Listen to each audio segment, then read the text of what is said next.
The Trump administration included a range of agricultural demands in its list of formal objectives for trade talks with the European Union. That list came out late last week when EU Trade Commissioner was in Washington to visit with U.S. Trade Representative Robert Lighthizer.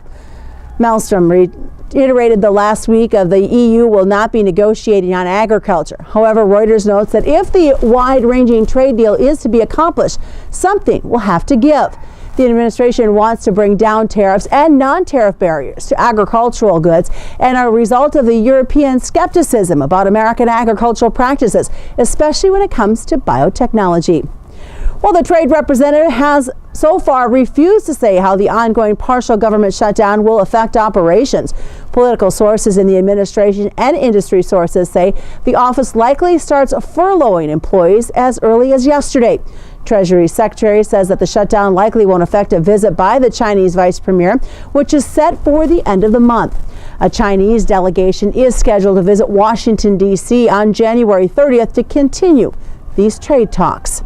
Well, dry weather appears to have an impact on the potential Brazilian soybean harvest, at least according to some market watchers.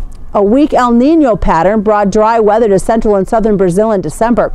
The below normal rainfall combined with seasonally hot temperatures has actually led some to say some net drying conditions is the key soybean producing states of Mato Grosso. And Goiás, as a Farm Journal report, says that the two states produce roughly 40% of the country's soybean output.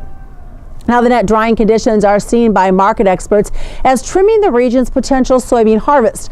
Last year, the Brazil soybean harvest hit a record number, coming in at 120.3 million metric tons. Well, that is a look to your agricultural news. Make it a great day. I'm Susan Littlefield on the Rural Radio Network. This is Mike. Mike likes his car. Mike likes to save money. And Mike likes to breathe. So Mike fills up with E15 with 15% American ethanol. The clean octane in E15 gives Mike the performance he wants from his engine and the clean air he wants for his family. Better yet, E15 costs less at the pump.